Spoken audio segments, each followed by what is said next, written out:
നല്ല നാടൻ രുചിയിൽ വളരെ എളുപ്പത്തിൽ തയ്യാറാക്കിയെടുക്കാൻ കഴിയുന്ന അവൽ വിളയിച്ചതിൻ്റെ റെസിപ്പിയാണ് നമ്മുടെ ഇന്നത്തെ സ്പെഷ്യൽ. ഉണ്ടാക്കി നമുക്ക് കുറച്ച് നാൾ സൂക്ഷിക്കാൻ കഴിയുന്ന ഒരു രീതിയിലാണ് ഇന്നത്തെ റെസിപ്പി കാണിക്കുന്നത്. അപ്പോൾ റെസിപ്പി ഇഷ്ടപ്പെടുവാണെങ്കിൽ ലൈക്ക് ചെയ്യാനും ചാനൽ ആരെങ്കിലും പുതിയതായിട്ട് കാണുന്നുണ്ടെങ്കിൽ ഒന്ന് സബ്സ്ക്രൈബ് ചെയ്തിട്ട് ആ ബെല്ലൈക്കണിൽ കൂടി ക്ലിക്ക് ചെയ്യാം കേട്ടോ. അപ്പോൾ പെട്ടെന്ന് തന്നെ നമുക്കിത് എങ്ങനെയാണ് തയ്യാറാക്കിയെടുക്കുന്നത് എന്നുള്ളത് നോക്കാം. ഫ്ലെയിം ഓൺ ചെയ്ത് നല്ലതുപോലെ ചൂടായി വന്നതിന് ശേഷം ഇതിലോട്ട് 1.5 ടേബിൾ സ്പൂൺ നെയ്യാണ് ചേർത്തിട്ടുള്ളത്. നെയ്യ് ചൂടായി വന്നു കഴിഞ്ഞാൽ ഏകദേശം ഇതിലോട്ടേക്ക് 1 ടേബിൾ സ്പൂൺ അളവിൽ പൊട്ടുകടലയാണ് ചേർത്ത് കൊടുക്കുന്നത്. അതിൻ്റെ കൂട്ടത്തിൽ തന്നെ നമ്മൾ ചെറുപരിപ്പ് കൂടി ചേർക്കുന്നുണ്ട്. നമ്മൾ പ്രഥമനൊക്കെ വെക്കാൻ എടുക്കുന്ന ചെറുപരിപ്പുണ്ടല്ലോ, ചെറുപയർ പരിപ്പ്, ആ ഒരു പരിപ്പാണ് ഞാൻ എടുത്തിട്ടുള്ളത്. അത് ഏകദേശം 1.5 ടീസ്പൂണിനടുത്താണ് ഉപയോഗിച്ചിട്ടുള്ളത്.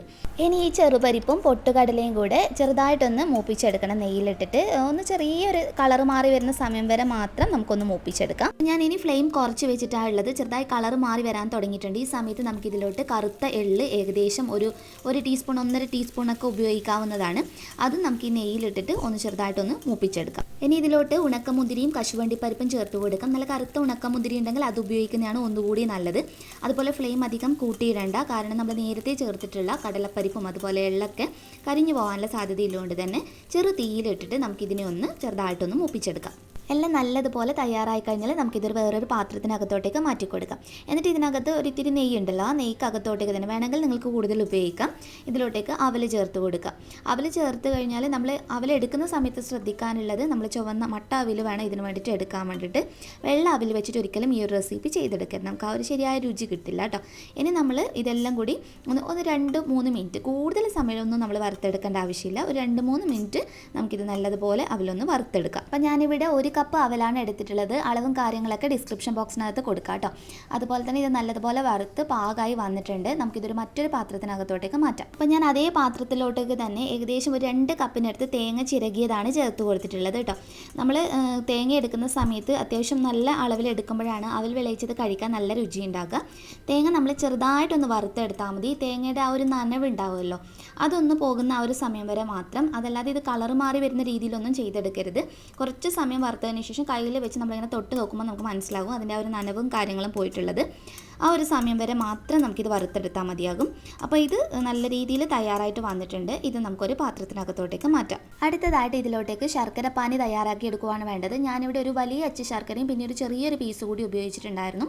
വളരെ കുറച്ച് മാത്രം വെള്ളം ഒഴിച്ചു കൊടുത്ത് ഈ ശർക്കരയെ നല്ലതുപോലെ ഒന്ന് ഉരുക്കിയെടുക്കാം.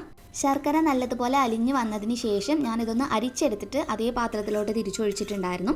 എന്നിട്ട് ഒരു ഇത്തിരി സമയം കൂടി നമ്മളൊന്ന് കുറുക്കിയെടുത്തിട്ട് കയ്യിൽ വെച്ച് ഇങ്ങനെ ചെയ്ത് നോക്കുന്ന സമയത്ത് ഒരു ഒറ്റനൂൽ പാകമായിട്ട് വേണം നമുക്ക് കിട്ടാൻ വേണ്ടിയിട്ട്. ഇനി ഇതിലോട്ടേക്ക് നമ്മൾ നേരത്തെ വറുത്ത് വെച്ചിരിക്കുന്ന തേങ്ങ മുഴുവനായിട്ട് ചേർത്ത് കൊടുക്കാം.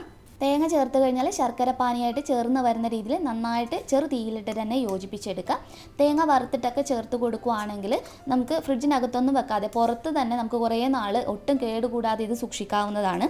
അപ്പോൾ ഇത് നല്ലതുപോലെ നമുക്കൊന്ന് യോജിപ്പിച്ചെടുക്കാം. ഇനി ഇതിലോട്ട് ഞാൻ കുറച്ച് ഏലക്കയുടെ കുരു അതുപോലെ പഞ്ചസാരയും മാത്രം ചേർത്ത് ഒന്ന് പൊടിച്ചെടുത്തിട്ടുള്ളതാണ്.